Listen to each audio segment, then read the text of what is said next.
본문의 말씀을 가지고 대적하는 자들에 대한 하나님의 심판이라는 제목으로 하나님 말씀 전하도록 하겠습니다. 자, 오늘부터는 7 심판 시리즈에 대한 부분을 우리가 좀 살펴보도록 하겠습니다.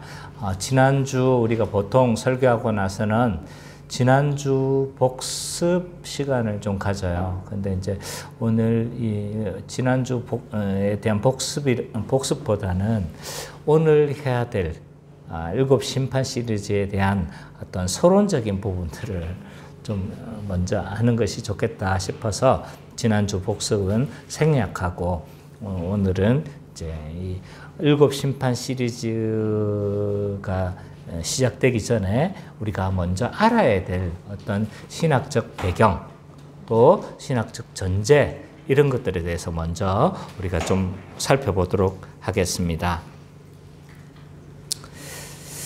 자, 오늘부터는 7 심판 시리즈가 이제 설교가 되어지기 시작합니다.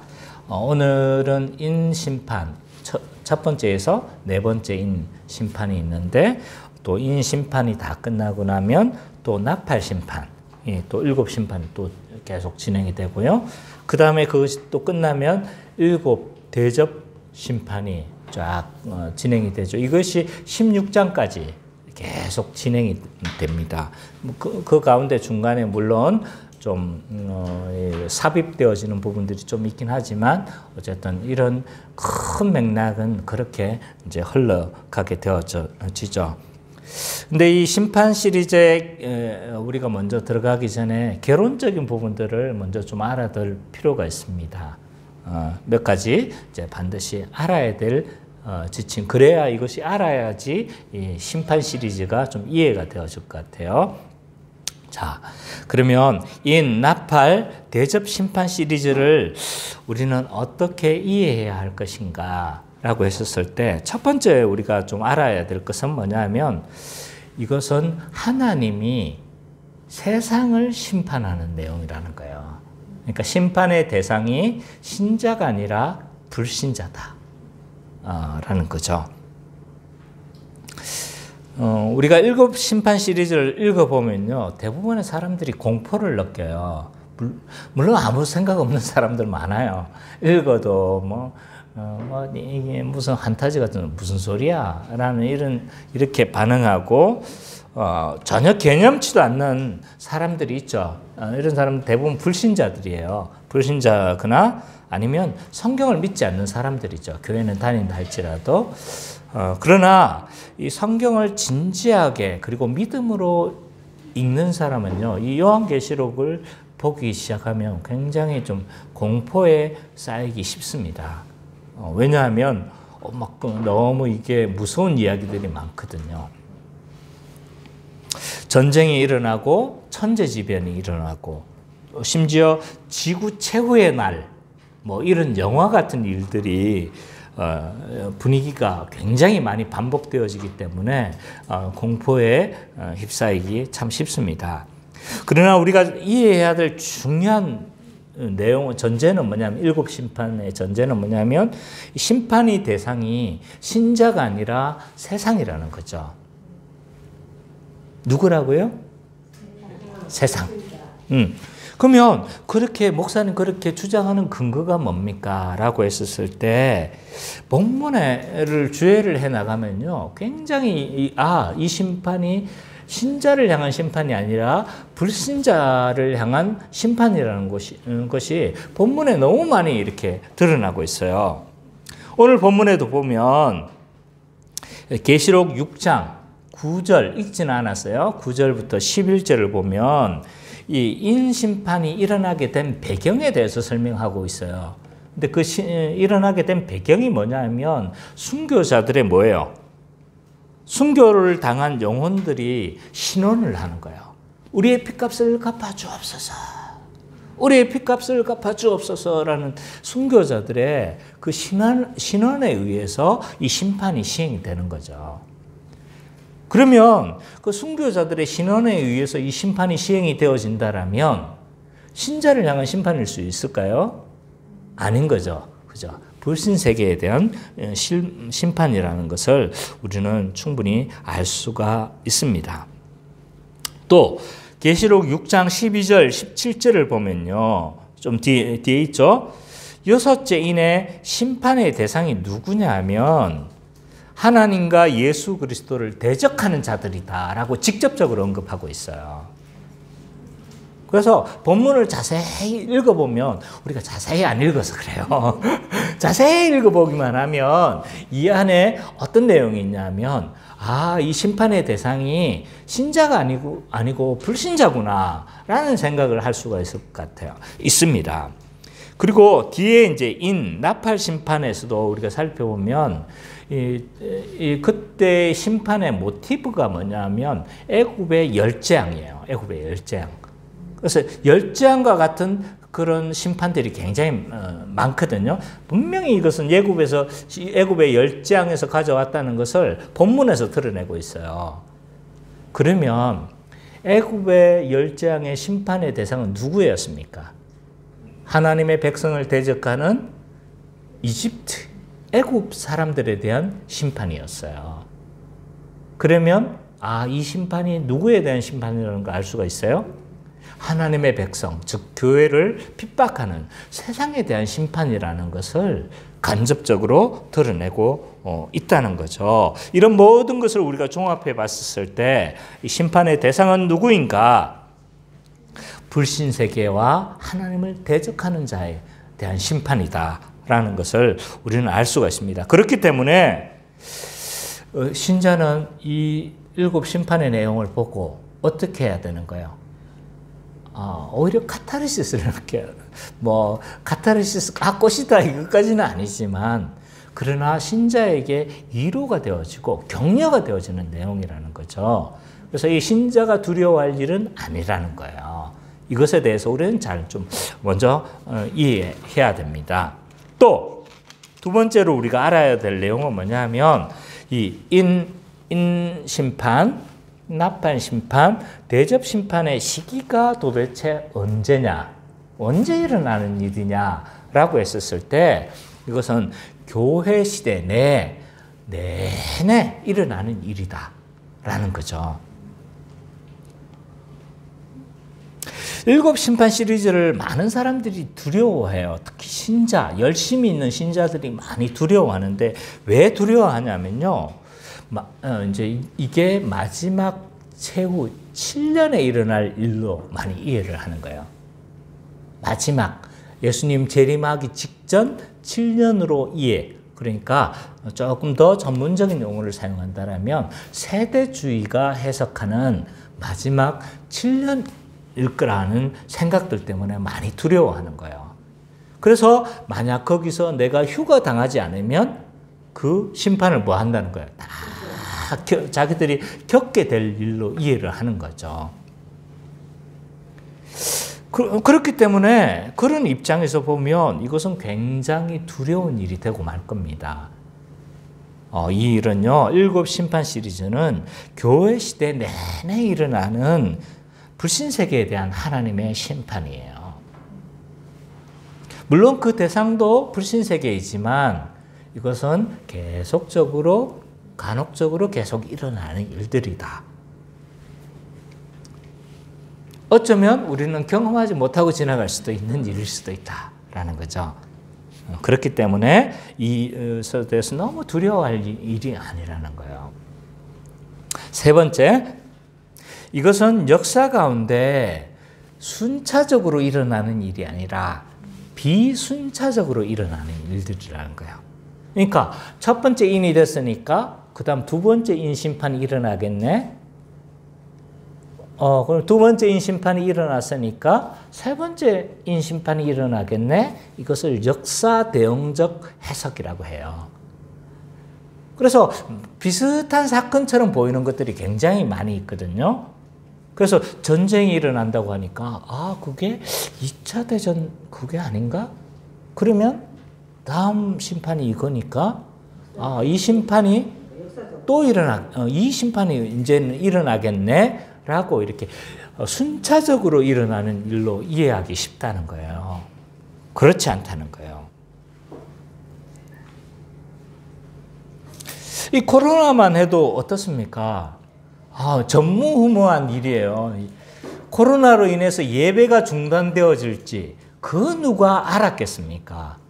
저도 내 인생 가운데서 교회 안에서 예배가 중단되어졌던 것들을 저는 찾아본 적이 없어요. 경험해 본 적이 없어요. 전무후무한 일들이에요. 그리고 2년 동안 이런 전염병, 옛날로 치자면 역병이 이렇게 도는 것이 우리는 경험해 보지 못했던 일들이에요. 그러니까 이런 일들은 마치 그 요한계시록에 기록된 어떤 사건으로 보여줄 수도 있는 거죠. 그러나 이런 것들은 순차적으로 일어나는 일들이 아니다. 비순차적으로 일어나는 일들이다. 그리고 어쩌면 역사 가운데 반복되어지면서 나타날 수도 있는 일이다라는 거죠. 그래서 이것을 한 순서대로 그렇게 이해하려고 하는 것은 굉장히 요한계시록을 잘못 해석하는 것 중에 하나라고 할 수 있겠죠. 그래서 역사 대응적으로 이해해서는 안 된다는 겁니다. 자, 네 번째. 자, 인, 나팔, 심판, 대접 시리즈는요, 동일한 심판으로 이해를 해야 돼요. 그러니까, 인 심판 쫙 하고 나서, 그 다음 순서가 나팔 심판이고, 그 다음에 나팔 심판 다 끝나고, 그 대접 심판이 일어나는 게 아니라는 거예요. 요거는 하나의 통이다. 세 개가 같이 있지만 다른 측면을 보여주고 있는 거예요. 자, 예를 한번 들어볼게요. 예수님의 행적을 기록한 게 복음서예요. 근데 그게 하나만 있지가 않죠. 마태복음도 있고, 누가복음도 있고, 요한복음도 있고, 또 마가복음도 있어요. 그죠?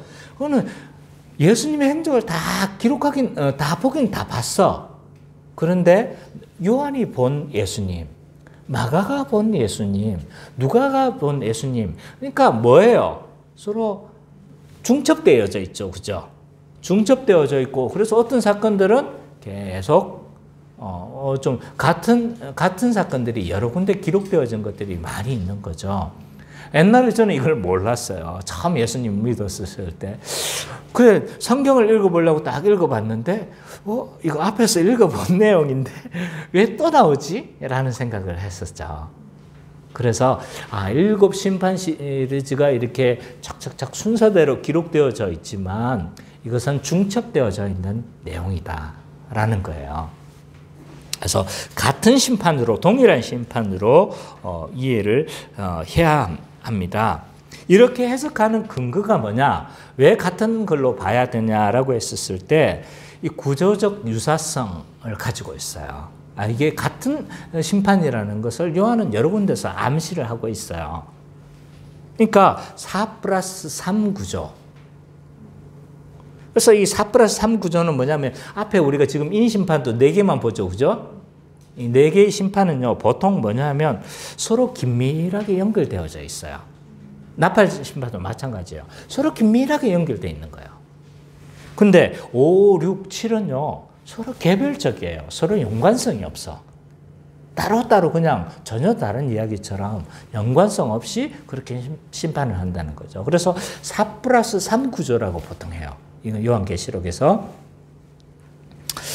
그리고 보통 이 앞에 4+3이라고 했는데 이 네 심판은요, 땅에 임하는 심판이에요. 3은요, 뒤에 3은 우주적 심판이에요. 별이 떨어지고 막 이런 전혀 우주적 심판인 거죠. 그리고 구조가 마지막 7번째 심판 구조를 봐보면요, 이 또 구조가 동일해요. 그래서 이런 구조적 동일성들을 가지고 있기 때문에 이것이 같은 심판의 내용이라는 것을, 중첩되어져 있는 심판이라는 것을 좀 우리는 알 수가 있는 거죠. 그럼 왜 이렇게 3번이나 반복했습니까? 왜 같은 이야기면 왜 이렇게 3번이나 반복하고 있는 겁니까? 라고 했었을 때 몇 가지 요한이 의도하는 바가 있어요. 그건 뭐냐 하면 이 심판의 범위와 강도가 점점 세질 거라는 거예요. 역사가 지나가면서 계시가 점점 확대되어지고 분명하게 밝혀지잖아요. 그죠? 그런 것처럼 이 심판의 범위와 강도도 점점 세질 거라는 거예요. 왜냐하면 앞에 인심판에서는요, 땅의 4분의 1이 심판을 받는다고 이야기를 해요. 근데 나팔 심판에서는 몇 분의 1이에요? 3분의 1. 그리고 대접 심판에는 모든 인류가 심판을 받아요. 이런 좀 점층적으로 이렇게 심판의 강도가 세지고 있는 거죠. 그래서 이런 것들을 통해서 심판의 범위와 강도가 점점 확대되어질 것이다 라는 것들을 좀 요한은 의도를 하고 있는 거죠. 그리고 심판의 양상이 좀 아주 다르게 나타날 거라는 거예요. 어떤 지역에는 굉장히 많이 나타나고 어떤 지역에는 또 적게 나타날 수도 있고 좀 다양하게 나타날 수 있다는 것들을 그렇게 나타날 수 있다는 것을 암시하고 있는 거죠. 자, 지금까지 우리가 이제 좀 요한 일곱 심판 시리즈를 설교를 듣기 전에 알아야 되는 몇 가지들이 있다고 했어요. 그게 뭐였어요? 불신자를 향한 심판이다. 그 다음에 교회 시대 내내 일어나는 심판이다. 또 비순차적으로 일어나는 일들이다.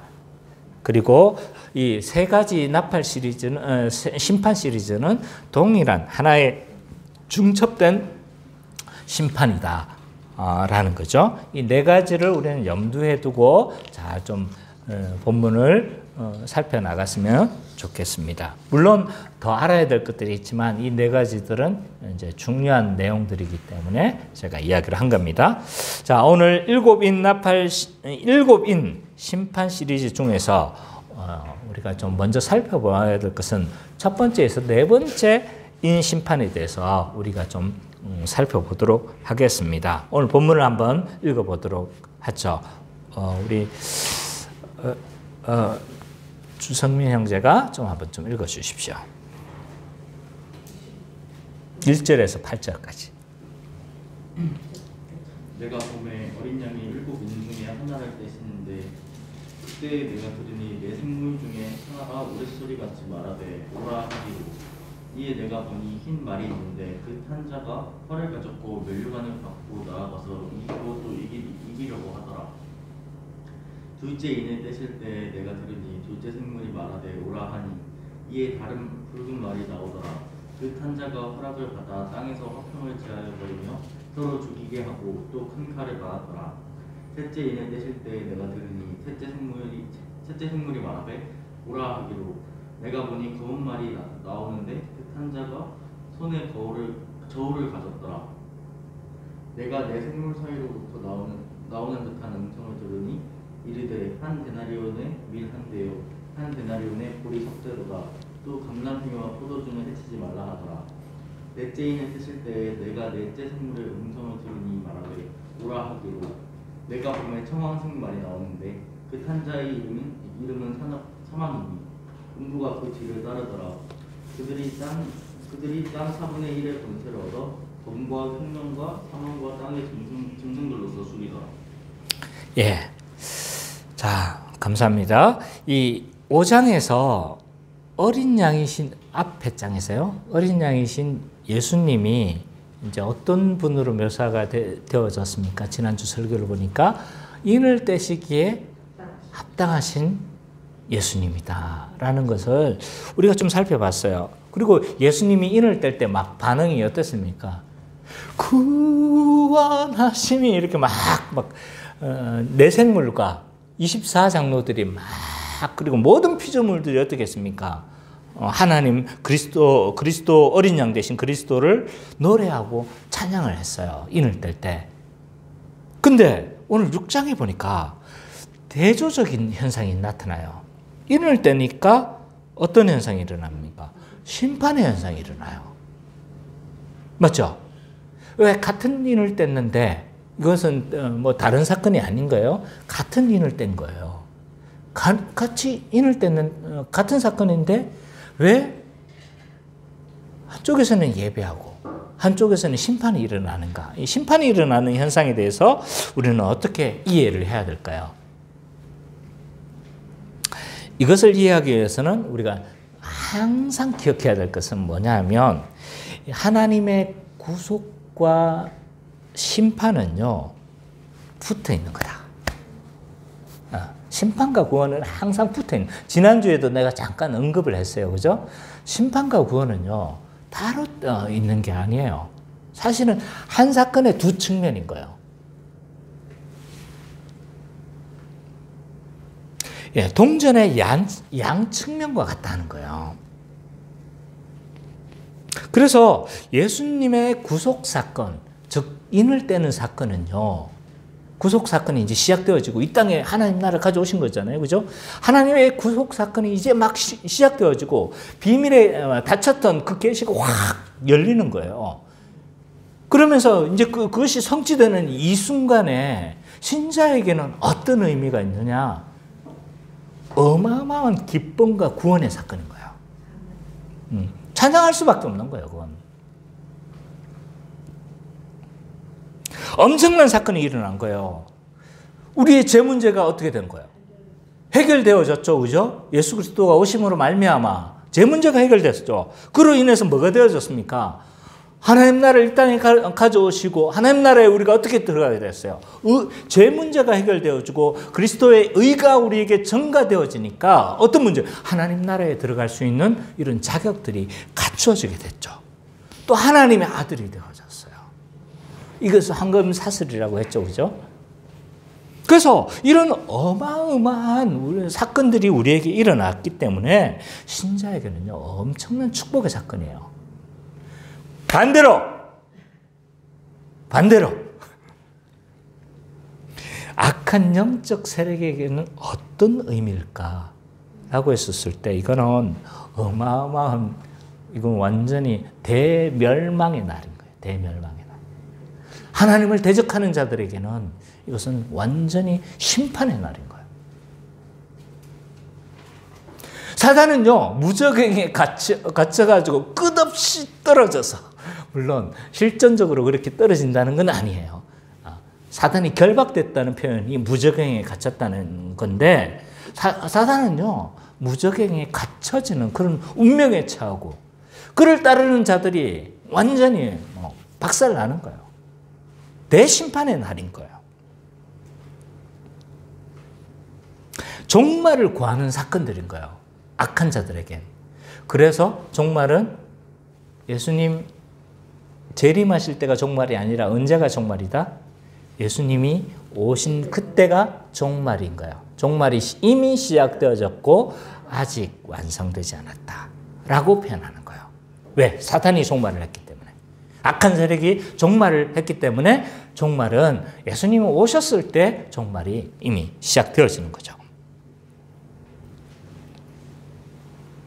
그래서 불신자들은요 예수님의 구속의 인을 떼니까 심판이 시작되어지는 거예요. 그래서 여기서 이제 심판이 일어나는 것은 당연한 거다, 악한 자들에게. 그래서 오늘 제목이 뭐예요? 대적하는 자들에 대한 하나님의 심판인 거예요. 설교 제목이.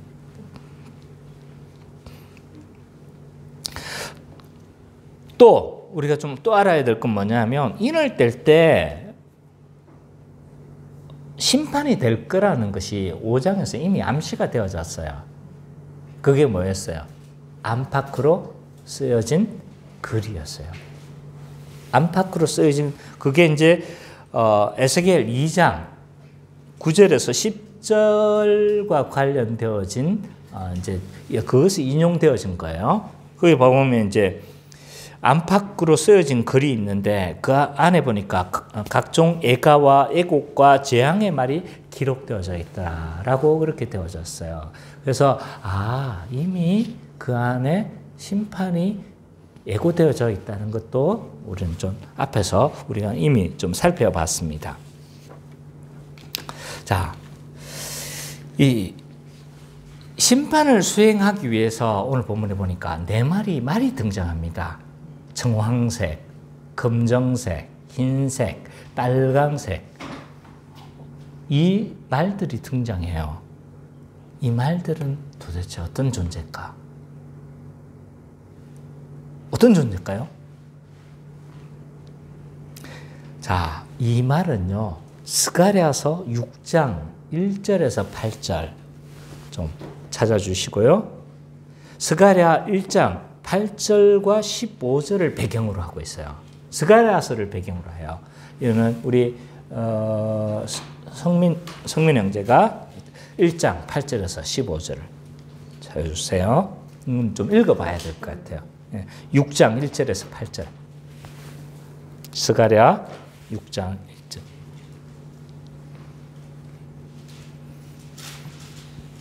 네, 좀 읽어주세요. 내가 또 눈을 들어보는데 내 정거가 두 산 사이에서 나오는데 그 산은 둘이 산이더라.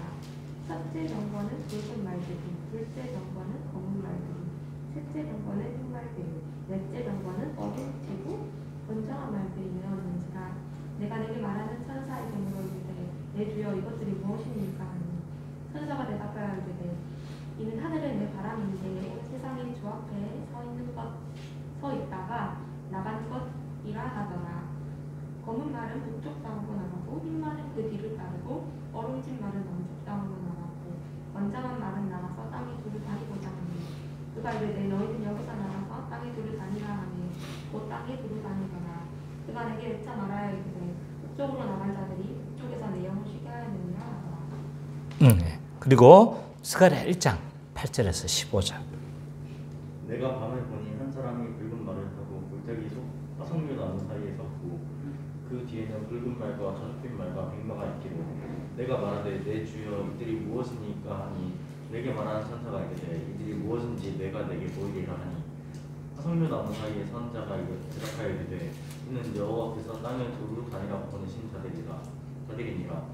그들이 화석류 나무 사이에 선 여호와의 천사에게 말하되 우리가 땅에 두루 다녀보니 온 땅이 평안하고 조용하더이다 하더라. 여호와의 천사가 대답하여 이르되 만군의 여호와여 여호와께서 언제까지 예루살렘과 유다 성읍들을 불쌍히 여기지 아니하시려 하나이까. 이를 노하신 지 70년이 되었나이다 하며 여호와께서 내게 말하는 천사에게 상한 말씀 위로하는 말씀으로 대답하시더라.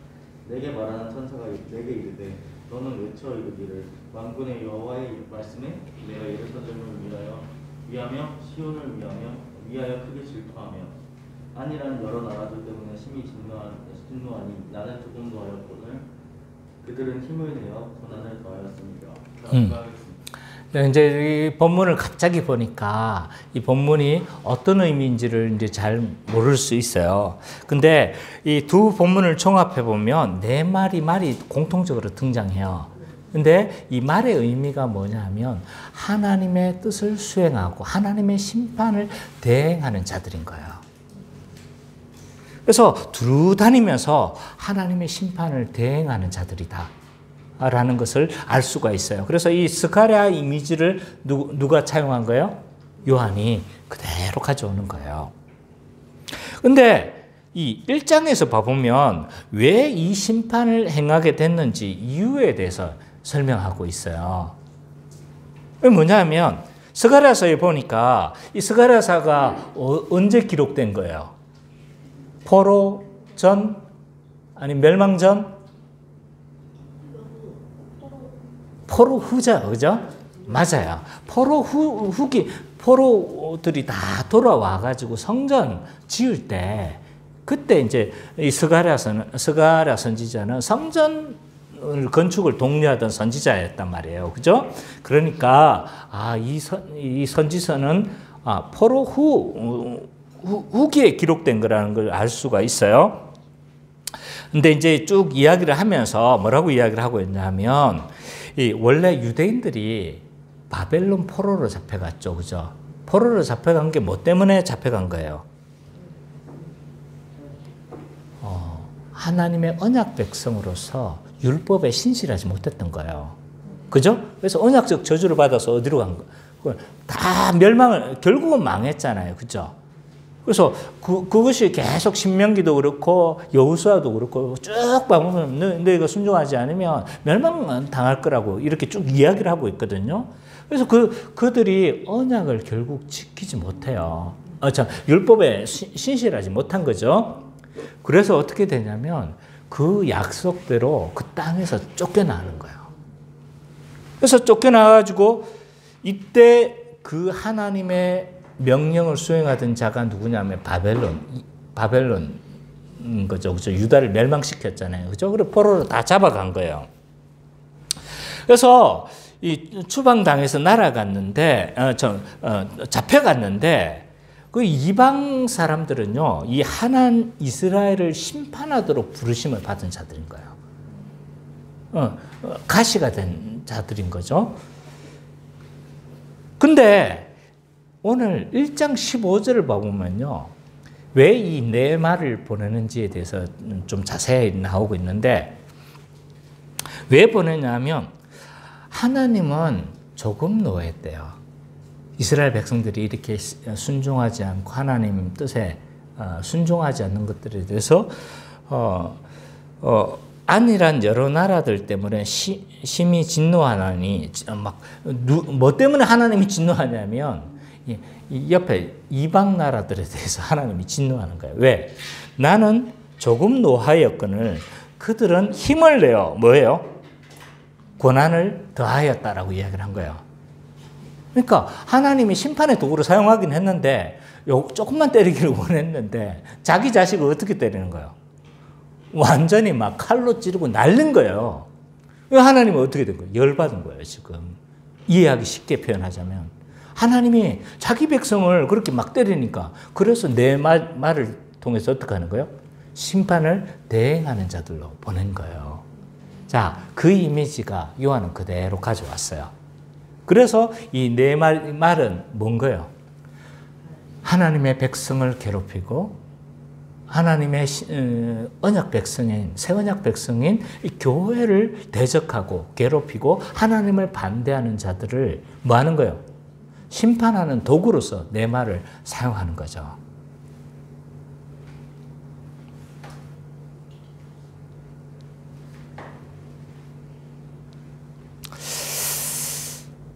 그래서 이 구체적으로 그러면 이제 본문을 하나씩 더 살펴본다면 지금까지 어떻게 보면 서론적인 내용들이 배경적인 이야기를 했다면 자, 그럼 구체적으로 하나님께서 어떻게 심판하는가? 첫째인을 떼죠. 1절, 2절. 은찬이가 한번 읽어주세요. 내가 보면 어린 양이 인중을 되시는데 그때 내가 되는 미생물 중에 하나가 우두소리였지 말아야 하기로 2절. 이에 내가 흰 말이 있는데 그 산자가 화를 가졌고 멸류관을 갖고 나가서 이기고 또 이기려고 가더라. 예, 첫째 인을 떼니까 어떤 현상이 일어나냐면 흰말을 탄 자가 나타나요. 그러면서 이 흰말을 탄 자가 활과 멸류관을 쓰고 등장을 하는 거예요. 누가 봐도 이건 이 첫째 인은 뭐에 대한 심판인 것 같아요? 뭘로 심판하시는 것 같아요? 전쟁이 일어날 것 같은 거죠, 그죠? 그죠? 그래서 이 전쟁을 상징하는 모습이 분명합니다. 그래서 전쟁을 통해서 불신세계를 심판하시겠다는 거예요. 역사 가운데 전쟁이 얼마나 많이 일어났습니까? 그죠? 계속 반복되는 일이에요. 이 말과 활, 이거는 누가 봐도 전쟁의 도구들입니다. 그래서 특히 말을 타고 활을 쏘는 기병대의 모습을 지금 그리고 있는 거예요. 그래서 전쟁이 일어날 것이라는 것을 쉽게 우리는 좀 이해할 수 있는 거죠. 근데 우리는 이걸 보면서 이제 그 전쟁이 일어날 것에 대해서 잘 상상을 못 해요. 왜? 그때 이미지와 지금의 이미지가 너무 다르기 때문에. 요즘 전쟁하면 떠오르는 게 뭡니까? 전투기, 탱크, 전차, 그 다음에 잠수함. 이런 것들이 전쟁의 이미지란 말이에요. 그래서 지난주 우크라이나에서 전쟁이 날 뻔했어요. 왜냐하면 러시아가 우크라이나를 침공하려고 했거든요. 크림반도를. 그래서 침공하려고 했는데 어떻게 알았는지 아십니까? 인공위성이 얼마나 많이 떠 있습니까? 인공위성이 딱 떠 있어가지고 어떻게 하는 거예요? 보니까 러시아가 막 전차가 막 크림반도 쪽으로 다 몰려오고 있거든요. 그래서 나토 군들이 넘어오지 마라. 나토 연합에서 넘어오지 마라고 막 계속 경고를 했죠. 그래서 지금 얼마 전에 철수를 했어요. 대신에 유럽 쪽으로 가는 가스관을 확 막아버렸죠. 러시아 하여튼 대단해요. 어쨌든 오늘날의 전쟁의 상징은 전투기, 뭐 전차 이런 걸 보면 아 전쟁이 일어나겠구나라는 걸 알 수가 있는데 그 당시에는 뭔 거예요? 말과 활, 칼 이런 것들을 보면 아 전쟁이 일어나겠구나 알 수 있는 거죠. 지금 여기서는 뭔 거예요? 전쟁이 일어날 거라는 거예요. 스가랴서에서 말이 상징한 게 뭐였습니까? 하나님의 심판을 대행하는 역할이었잖아요. 그죠? 말은. 근데 이 말이 어떻게 하려고 해요? 쓴 자가는데 면류관을 쓰고 또 뭐예요? 계속적으로 이기려 한다. 승리하려고 한다. 이게 다 뭐냐 하면 승리를 다 상징하는 이미지들이에요. 이기려고 한다. 승리. 그래서 그 중에 하나가 이제 면류관이 이기는 자에게 주어지는 거잖아요. 그죠? 승리한 자에게 주어지는 거고 또 이기려고 한다고 이야기를 하고 있고 또 흰말을 타는 것도요. 승리를 상징해요. 왜 이 흰말이 이 승리를 상징하는 거냐면 로마가 있잖아요. 전쟁을 크게 이길 때 뭐 하냐면 개선문을 행진해요. 근데 그때 보통 개선문을 행진할 때 장군, 그 전쟁에 가장 이렇게 이제 공을 세운 장군이 있을 거 아니에요. 그죠? 최고의 사령관은 뭘 타고 가냐면 백마를 타고 입성을 해요. 이거는 사실 왜 백마를 타냐면요. 전쟁에서 흰말을 타는 건요. 이거는 완전히 나 잡아라 이거예요. 모든 사람들의 표적이 되는 거예요. 네, 왜냐하면 눈에 확 띄잖아요. 그래서 백마를 전쟁에서 실제로 타는 일들은 거의 없어요. 그래서 실제로 전쟁에서는 흰말을 잘 사용하는데 흰말을 타고 입성했다는 건 뭐예요? 내가 이거 타고도 이겼다는 거예요. 그러니까 과시하는 거, 과시.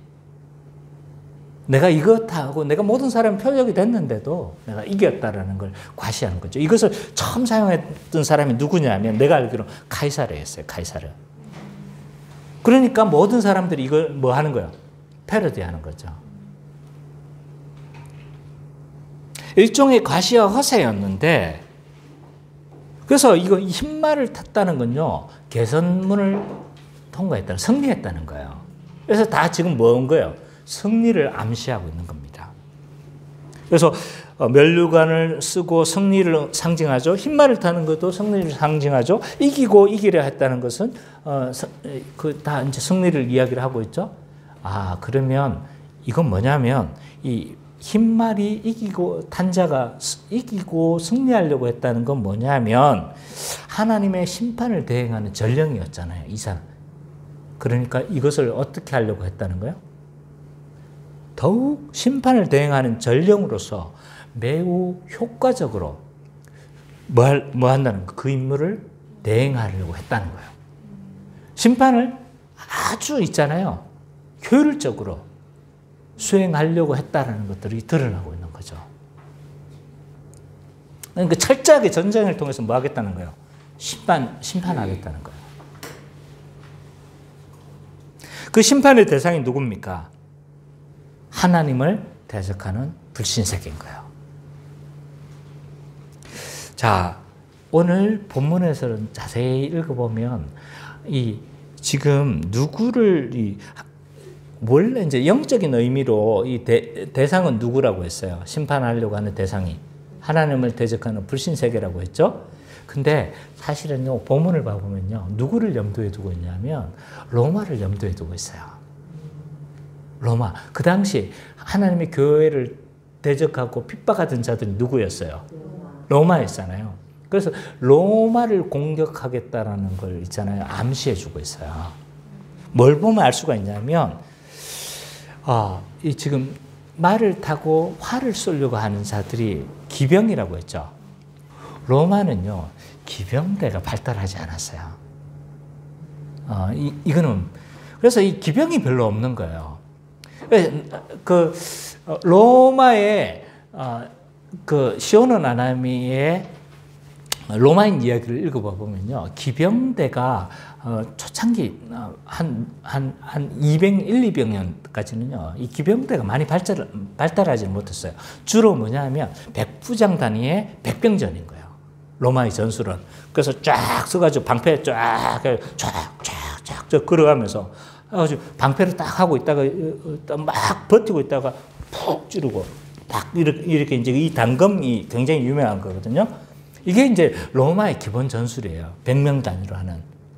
그래서 기병은 별로 없었어요. 그래서 기병이 없어서 누구를 보통 했냐면 북아프리카의 누미디안 기병대라는 아주 유명한 이제 말 잘 타는 아프리카 족속들이 있었어요. 그 사람들을 수입을 해서 기병을 활용하고 했거든요. 그래서 용병을 주로 사용했어요. 그래서 로마에서는 기병대가 없어요. 근데 지금 여기 서고 있는 사람은 누군 거예요? 기병대인 거예요.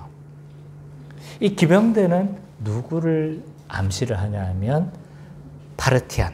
그 당시 로마의 적수, 로마의 맞수였던 누구인가요? 파르티안 기마병을 연상하고 있어요. 이 파르티안이 어디 있냐면 오늘날로 치자면 중동인 거예요. 중동. 계속 우리 성경 연구하니까 파르티안이 굉장히 많이 나오죠. 그죠?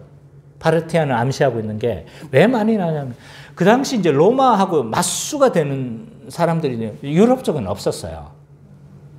해봤자 영국 조금 북쪽에 조금 있었는데 여기는 이제 맞수가 아니고 그냥 게릴라 전술을 좀 괴롭히는 정도예요. 그러니까 유럽에는 없었어요. 어디에 접해 있었냐면 저긴 거예요. 그 중동 지역에 있는 그 티그리스 유프라테스 건너편에 있는 그 뒤편에 있는 누구냐면 이제 오늘날의 중동 지역. 그 당시로 치자면 파르티안 제국이 있잖아요. 맞수였던 거예요. 그래서 굉장히 많이 싸워가지고 어떤 때는 로마 황제가 포로가 되기도 한 적이 있다고 했죠. 그죠? 그 정도로 맞수였는데 파르티안은요. 기병대가 어마어마하게 발전해 있어요. 자, 중동과 관련된 영화를 보면 주로 뭘 타고 다닙니까? 말 타고 이렇게 하는 와 하면서 막 하는 그 말 타는 기병들이 굉장히 발달해 있거든요. 사막 지역이니까. 그래서 말 그리고 낙타 이런 것들이 주요 전술인 거예요. 그러니까 여기에 기병대라는 건 누구를 지금 좀 암시를 하고 있는 겁니까? 파르티안 기병대를 암시하고 있는 거예요. 그래서 누구를 징계하겠다? 로마, 하나님의 백성을 괴롭히는 로마를 1차적으로 징계하겠다는 거예요.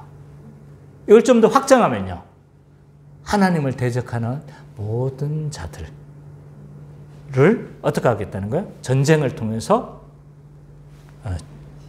심판하겠다는 거죠. 자, 둘째인을 때니까요. 3절, 4절 우리 하모니 한번 좀 읽어주세요. 둘째인을 떼실 때 내가 들으니 둘째 생물이 말하되 오라 하니 이에 붉은 말이 나오더라. 그 탄 자가 허락을 받아 땅에서 화평을 제하여 버리고 서로 죽이게 하고 또 큰 칼을 받았더라. 자, 붉은 말과 그 탄자가 나타나서 땅에서 화평을 제하여 버리고 서로 죽여버리겠다 이야기를 해요. 둘째인이 심판이 의미하는 건 뭐냐면 이것도 전쟁이에요. 전쟁입니다. 그래서 붉은 말 자체가 피를 연상해요. 피를 연상하고 이것도 봐보니까 이거 전쟁이라는 걸 쉽게 알 수가 있어요. 그러면 우리는 이제 첫째인도 전쟁이고 둘째인도 전쟁이면 이거 좀 이상하지 않습니까? 생각이 좀 드는 거죠. 이게 좀 들어야 자연스러운 거야. 안 들으면 그러던가요? 말든가요? 둘 다 전쟁을 상징하는데 약간의 차이점이 있어요. 하나는 뭐냐면 둘 다 전쟁을 상징하는 거지만 차이점이 있는데 그 차이점은 뭐냐면 앞에 흰 말은요. 국가 간의 전쟁 상태야. 국가 간의 전쟁 상태. 근데 이 둘째 붉은 말은요. 국가 내에서 일어나는 뭐예요? 내란과 폭동인가. 그래서 같은 무질서의 전쟁의 상태이지만 오늘날 미얀마와 같은 상태인 거죠. 그죠? 그런 상태로 지금 내란으로 인해서 이것을 통해서 하나님은 하나님을 대적하는 불신세계를 심판하시겠다는 거죠. 자, 셋째 인을 살펴볼까요? 셋째 인 심판 5절 6절 수민 자매가 한번 읽어주십시오. 셋째 인을 떼실 때 내가 들으니 셋째 물이 말하여 큰 물이 말하되 오라 하기로 내가 보니 검은 말이 나오는데 그 탐자가 손에 저울을 가졌더라. 내가 내 생물 사이로부터 나는 듯한 음성을 들으니 이때 한 데나리온의 밀 한 대요 한 데나리온의 보리 섞여있다. 또 감람이와 포도주는 해치지 말라 하더라. 예, 셋째 인을 떼니까 검은색 말과 그 탄자가 등장해서 손에 저울을 가지고 있었다고 이야기를 해요. 이게 뭘 의미할까? 이제 잘 보이지가 않아요. 근데 그 뒤에 말들을 봐보면 이제 이해가 돼요. 이제 전체적으로 이야기하자면 이 셋째 인이 의미하는 것은 기근이에요. 기근. 기근을 통해서 심판하시겠다는 거예요. 자, 저울이 뭐예요? 이게 기근이 왜 기근인가 한번 잘 살펴볼까요? 이 저울은 어떤 물건을 달아서 그 무게에 따라서 뭐 합니까? 값을 매기는 도구죠. 그죠? 그래서 무게가 많으면 값이 비싼 거고 무게가 적으면 이제 값이 싼 거죠. 물론 좀 안 그런 것도 있지만 어쨌든 대부분 그렇단 말이에요. 근데 이 저울을 가지고 있는데 이 저울 봐보니까 뒤에 이 곡물 가격이 나와요. 뭐라고 이야기를 합니까? 한 데나리온에 밀 한 대요. 한 데나리온에 보리 석대다. 뭔지 이제 이게 뭐야? 왜냐하면 데나리온도 지금 몰라. 어느 정도 값어치인지. 거기에다가 대도 몰라. 대는 나만 알아 지금. 아무도 못 봤어.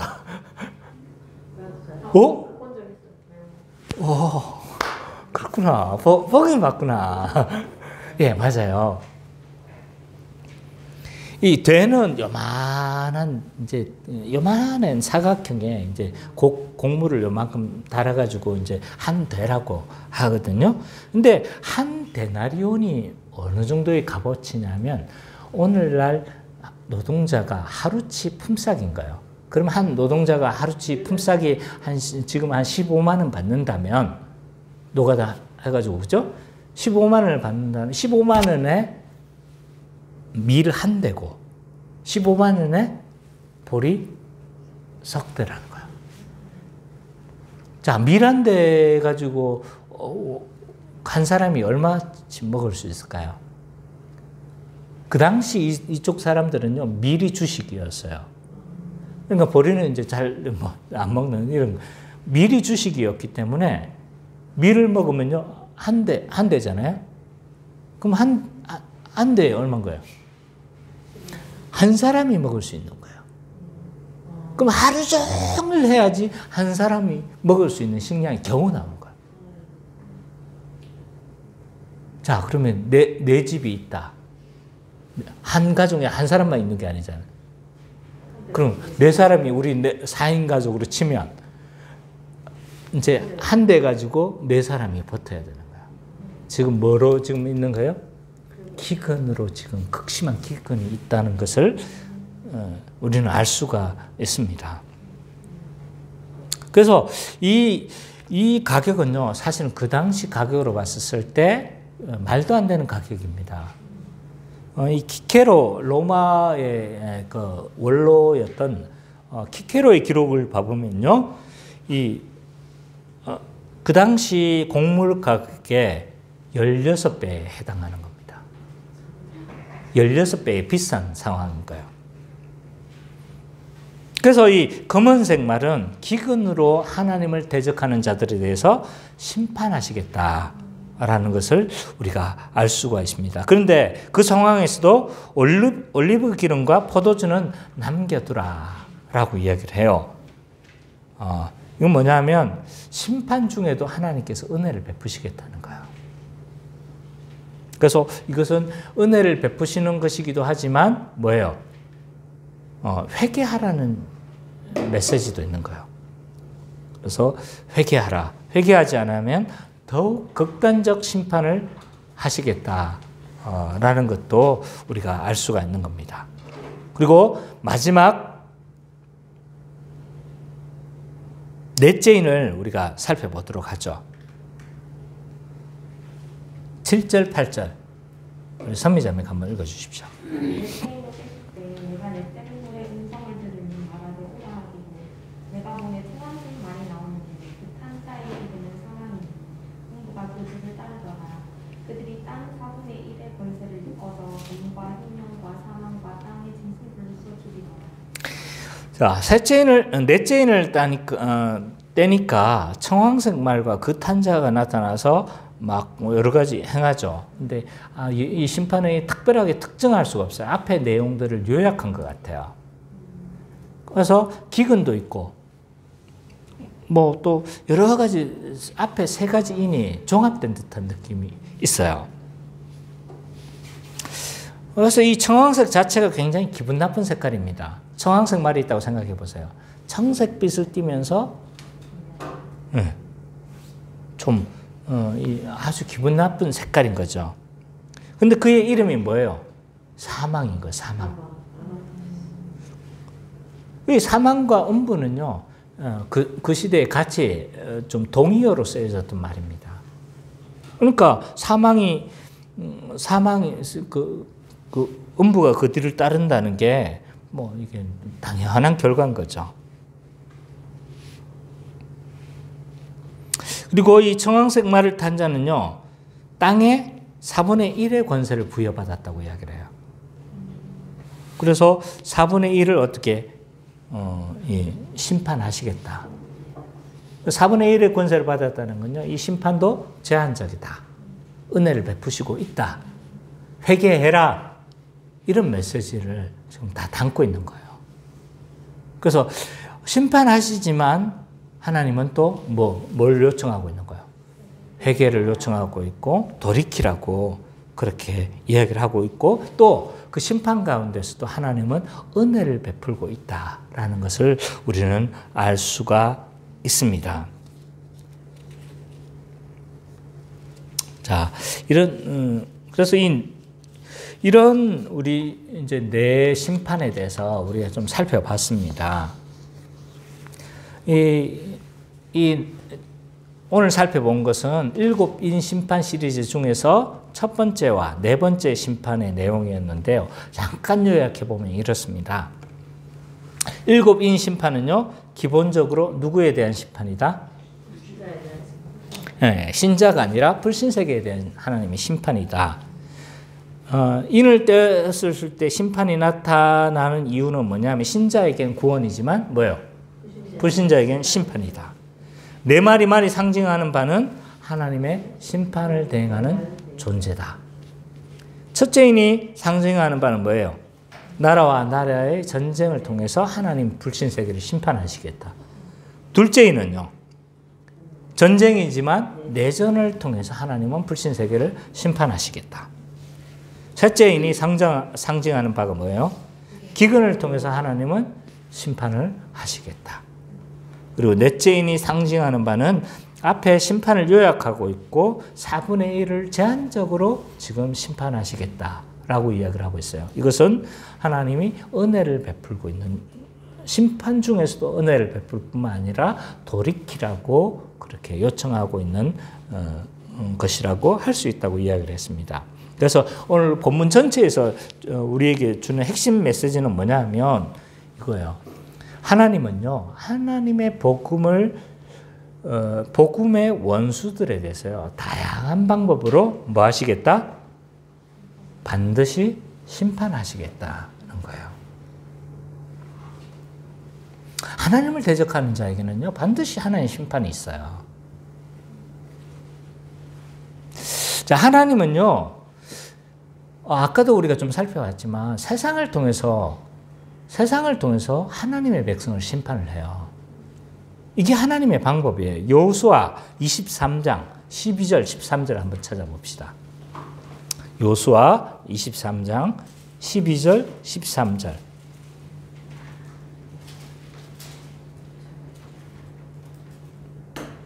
자, 우리 같이 한번 읽어봅시다. 시작. 여호수아 23장 12, 13. 여호수아 23장 12절 13절.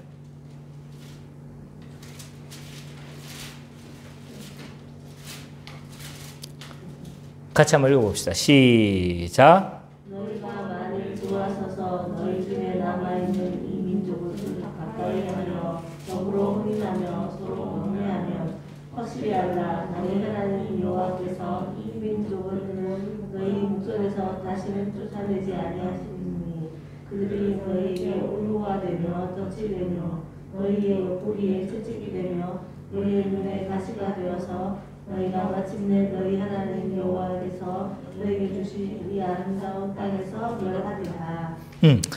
자, 여호수아서 이 마지막 보면요, 이 여호수아와 이스라엘 백성들이 있잖아요, 언약을 맺어요. 근데 언약에 신실하지 못했었을 때, 이제 여기에 대해서 이야기를 하고 있어요. 근데 언약에 신실하지 못한 대표적인 증상이 뭐냐면 이방인과 통혼하는 거예요. 이것을 보통 그렇게 표현을 해요. 그래서 언약에 신실하지 않고 이방인들의 그 풍습들을 그대로 받아들인다는 걸 뭘로 표현하냐면 이방인과 통혼하며 그들과 서로 왕래하면으로 표현하는 거예요. 그래서 보니까 뭐예요? 하나님의 백성이 언약에 신실하지 못했었을 때 어떻게 한대요? 옆구리를 옆에 가시를 둔대요. 근데 그 가시가 되는 존재가 누구래요? 이민족들, 다른 민족들인 거예요. 다른 민족. 왜 다른 민족을 통해서 있잖아요. 이제 정신 차리게 하는 거예요. 그래서 이게 이제 이스라엘 역사 가운데 계속 나타나요. 사사기에 보세요. 이스라엘 백성들이 막 그거 하지 못하니까, 신실하지 못하니까 누구를 통해서 침범해요? 블레셋 또는 뭐예요? 미디안, 모압 이런 족속들이 막 쳐들어와 가지고 막 계속 찌르는 거예요. 그래서 하나님은 신명기에서도 복과 저주를 둬가지고 나가도 복을 받고, 언약에 신실하면 나가도 복을 받고 들어와도 복을 받는데, 언약에 신실하지 못하면 어떻게 된대요? 나가도 저주를 받고, 떡반죽 그릇이 저주를 받고, 다 저주를 받는다고 이야기를 해요. 왕국시대도 마찬가지인 거예요. 하나님과 언약에 신실했었을 때는 이민족들을 다 정복해요. 근데 신실하지 못하니까 어떻게 해요? 이민족들이 이스라엘 백성들을 침입해 들어오는 거예요. 그래서 결국에는 아주 안 되겠다 싶으니까 어떻게 됩니까? 그냥 포로로 잡혀가도록 내버려 두죠. 그래서 이 다른 민족들은요, 이 하나님의 백성을 징계하는 뭐다? 가시와 같은 존재인 거죠.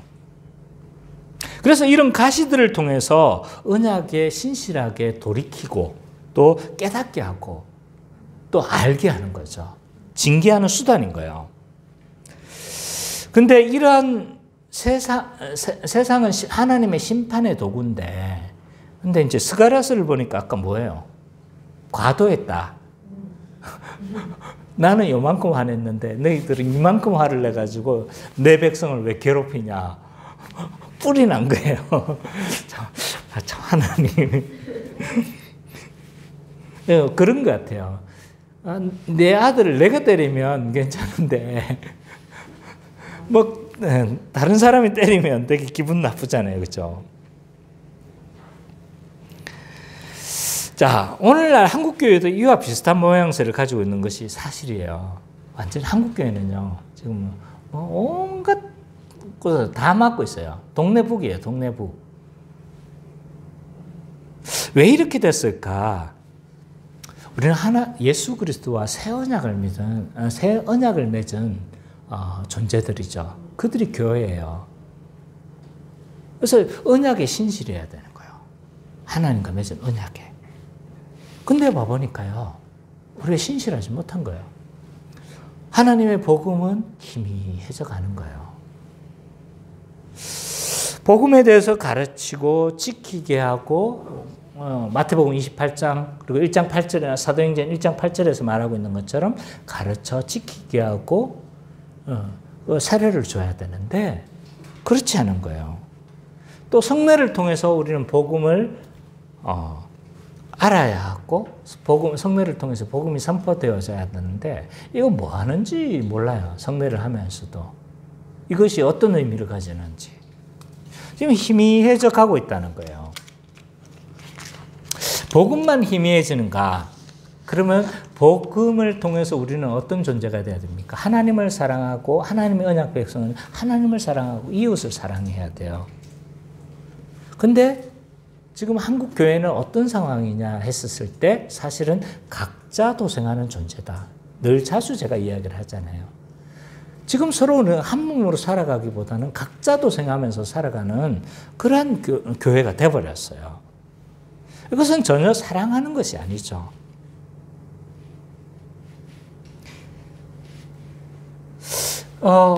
교회가 그러면 전혀 사랑을 하지 않는 거냐라고 했었을 때 그건 아닐 거예요. 근데 나름의 그냥 사랑하는 거예요. 그냥 내 여력 있으면 도와주고 어떤 신실한 사람 중에 그 정도인 거예요.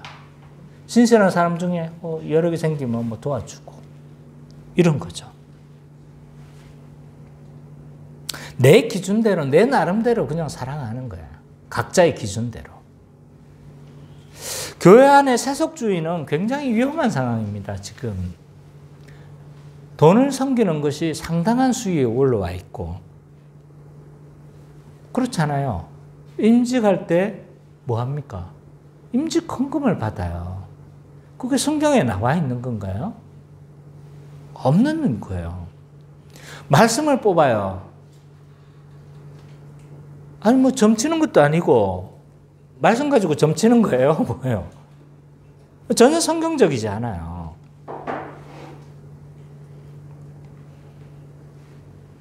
또 사회적 지위에 따라서 임직이 이상하게 되어집니다. 제가 네이버에 블로그를 운영하고 있습니다. 파워 블로그는 아니지만 한 그래도 20명을 팔로워가 있는 블로그를 운영하고 있는데 가장 인기 있는 글이 뭔지 아세요? 저는 볼 수 있어요. 가장 인기 있는 글이 뭔지. 뭐냐면 몇 가지가 있는데 그 중에 하나가 뭐냐면 임직 헌금 왜 잘못되었는가? 대한 글을 올리는 게요. 지금 수백 명이 봤어요. 제가 쓴 건 아니에요. 다른 사람의 글을 제가 인용해서 올렸습니다. 그만큼 공감한다는 거예요, 지금. 이게 왜 잘못되어졌는가? 안에 핵심 내용은 그겁니다. 임직 헌금이 잘못된 이유는요, 교회의 하나됨을 깨버려요. 그리고 뭐가 깨집니까? 통일성과 보편성이 깨져버려요. 이것은 잘못되어진 겁니다.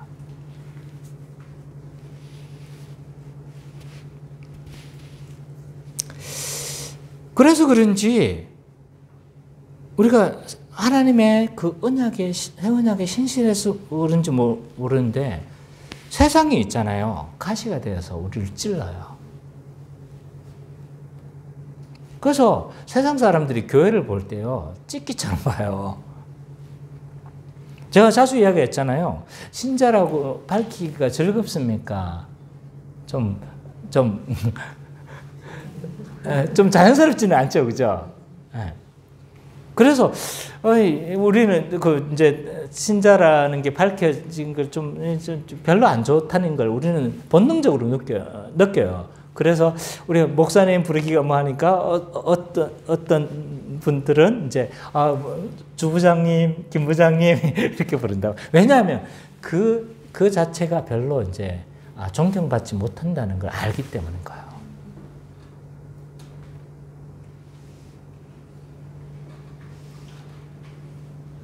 그래서 이 교회의 이미지는 완전히 바닥이에요.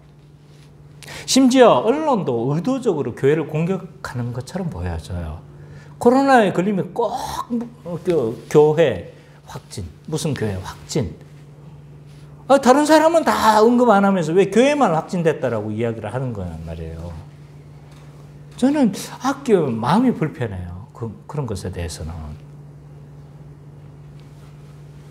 그리고 제가 가장 불편한 건 뭐냐면 세상에 여러 가시로 찌르는 것 중에 하나가 제일 불편한 게 뭐냐면 신자가 교회를 공격하는 것이 저는 제일 불편해요. 신자라고 자처하는 자들이 교회를 공격하는 것이 저는 제일 불편합니다. 나도 교회 다니지만 교회 뭐 이렇더라 저렇더라.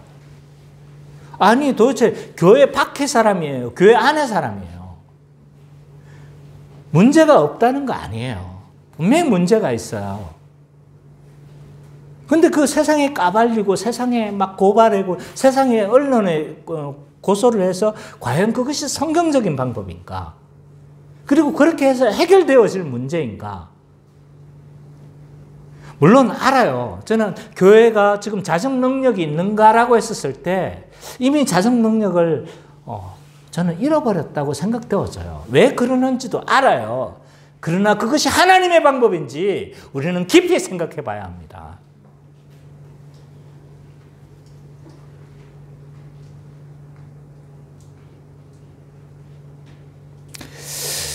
만약 이 교회가 문제가 생겨서 내 일이 아닌 양, 그것이 나와 상관이 없는 일인 양 욕한다면요, 스스로 자기는 한몸됨을 부정하는 거예요. 나는 신자가 아닙니다라고 주장하는 거예요. 그것이 얼마나 큰 죄인지를 알아야 돼요. 그것이 얼마나 큰 선언인가를 알아야 돼요. 얼마나 그것이 죄된 선언인지를 알아야 돼요.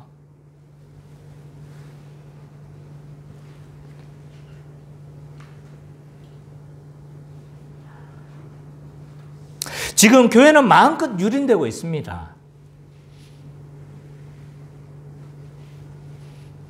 신자에 의해서도 유린되고 있고 불신자에 의해서도 유린되고 있고 막 막고 있어요. 동네북이 되고 있습니다. 이런 상황이 벌어지고 보면서 저는 이게 좀 과도한가? 아니면 교회가 회복되는 과정인가? 왜? 과도하게 때려가지고 지금 우리가 억울한 상황인가? 어떤 것 같습니까? 과도하게 때려가지고 지금 억울한 겁니까? 어때요? 자, 오늘 이 말씀을 보면 이것이 우리가 과도하게 맞았는가 안 맞았는가를 알 수가 있어요. 자, 불신세계를 심판한다고 했었을 때 오늘 본문에서 이 당시 1차 성도들은 로마의 핍박을 당하고 있는 사람들이었을 거예요. 이 사람들은 어떻게 됐습니까? 위로가 되었을까요? 위로가 되지 않았을까요? 위로가 되었어요. 맞죠? 분명해 보입니다. 왜냐하면 자기들을 핍박하고 대적하는 로마를 심판하겠다고 하니까 얼마나 위로가 됐겠어요. 그죠? 자, 우리는 이 약속을 보면서 불신세계를 심판하겠다고 하잖아요. 오늘날도 우리에게 적용될 수 있는 원리잖아요. 그럼 불신세계를 심판한다고 했었을 때 어떻습니까? 위로가 됩니까? 자, 위로가 되고 있다면요, 우리는 지금 뭐 하고 있는 거예요? 좁은 길을 지금 걸어가고 있는 거예요. 근데 전혀 감흥이 없다라고 했었을 때 우리는 별로 위로가 되지 않는다라고 했었을 때 그것은 우리는 과도하게 맞지 않고 있는 거죠, 지금. 그냥 당연히 맞고 있는 거예요. 라고 생각돼요. 저는 이것에 대해서 굳이 판단하고 싶지는 않아요. 이 로마 사람들은요, 이 로마의 성도들, 그리고 그 당시에 핍박을 당했던 많은 사람들은요, 요한계시록을 읽었던 많은 사람들은 이 하나님을 대적하는 이 로마를 하나님께서 심판하신다고 했었을 때, 하나님을 대적하는 이 불신 세계를 심판한다고 했었을 때 많은 사람들이 위로를 받았을 거예요. 왜 그랬습니까? 복음 때문에 이들은 생명을 걸었어요. 복음 때문에 이들은 철저하게 좁은 길을 걸어갔던 사람들이에요. 복음 때문에 있잖아요. 재산을 몰수당했던 사람들이에요. 이 복음 때문에 있잖아요. 이유 없는 수많은 박해들을 받아왔던 사람들이에요. 그러니까 그들에게는요, 이 하나님을 대적하는 이 불신세계를 심판한다고 했었을 때 그들은요, 굉장히 위로가 되어지고 격려가 되어졌을 거예요. 그건 분명해 보입니다. 왜냐하면요, 그들은요, 좁은 길을 걸어갔기 때문에요. 하나님이 원하시는 그 좁은 길을 걸어갔기 때문에 이 사람들은요, 굉장히 위로가 되었을 겁니다. 우리는 좁은 길을 걸어가고 있는가? 하나님이 길을 걸어가고 있는가? 우리 교회는 좁은 길을 걸어가고 있는가? 라고 했었을 때 우리 스스로 한번 생각해 봐야 합니다. 부흥이 되지 않아도, 교회가 부흥이 되지 않아도 우리가 이런 상황으로 간다면, 우리가 지금 가야 하는 그 교회, 성경적 교회의 길을 아시잖아요. 그런데 우리가 계속 그 길을 어떻게 걸어가시겠습니까? 이게 좁은 길이겠죠, 그죠? 부흥되지 않는다 할지라도 하나님이 원하시는 그 기뻐하시는 교회의 길이 있다면, 우리가 걸어간다면 그건 좁은 길일 거예요. 근데 그 길을 가려고 하니까 사람들이 환영을 하지 않아. 그러니까 이것은 좁은 길인 거죠. 복음을 위해서 우리가 교회가 한 몸이라고 그러니까 한 몸으로 살아가려고 하니까요, 굉장히 불편해요. 11조도 꼬박꼬박 내야 되지. 그리고 나는 불편하지 않은데 불편할 수도 있는 거잖아요. 어떻게 세상적으로 보면, 그죠? 부담도 될 수 있어요. 그래서 어떤 분들은 정회원을 하려고 했었을 때 정회원 되기를 망설이는 사람들이 종종 우리는 봅니다. 왜냐하면 이것이 어떤 건지를 알기 때문인 거예요. 부담이 된다는 걸 알기 때문인 거예요. 이 길을 우리는 걸어가시겠습니까? 네, 안 걸어간다고 어떻게 대답할 수 있겠어요? 우리가 이 길을 걸어가야 돼요. 그리고 그렇게 우리가 살았었을 때 그제서야 어떻게 하겠습니까? 이 불신세계를 심판하시겠다는 이 하나님의 약속은 우리에게 위로가 되어질 겁니다. 칼빈은 이렇게 이야기를 했습니다. 어떤 목사님이 올려놓은 글을 제가 인용한 거예요. 말씀의 실을 붙잡고 미로 속을 절뚝거리며 주를 향해 한 걸음 한 걸음 내딛는 길, 좁은 길인 거죠. 넓은 길을 달리는 것보다 더 낫다라고 이야기를 했어요. 사실은 우리가 주님의 그 길, 주님의 뜻 또는 좁은 길은요, 굉장히 희미해요. 불편해 보이고 환영받지 못하고. 근데 그 길을 걷는 게 우리에게 더 낫다라고 칼빈은 격려하고 있습니다. 새해에 우리 좁은 길을 걸어갑시다. 어쩌면 이 상태 전혀 변하지 않을 수, 그 전에 똑같이 올 연말에도 이 상태를 그대로일 수 있어요. 그러나 우리가 하나님의 길이 이 길이라면 그 길을 우리가 더 걸어가야 되지 않겠습니까? 그래서 하나님을 대적하는 자들 심판하시겠다는 이 위로의 이 말씀이 우리에게 위로가 되어지고 격려가 되어지는 우리 기쁨의 교회 모든 성도님이 되시기를 간절히 축원합니다.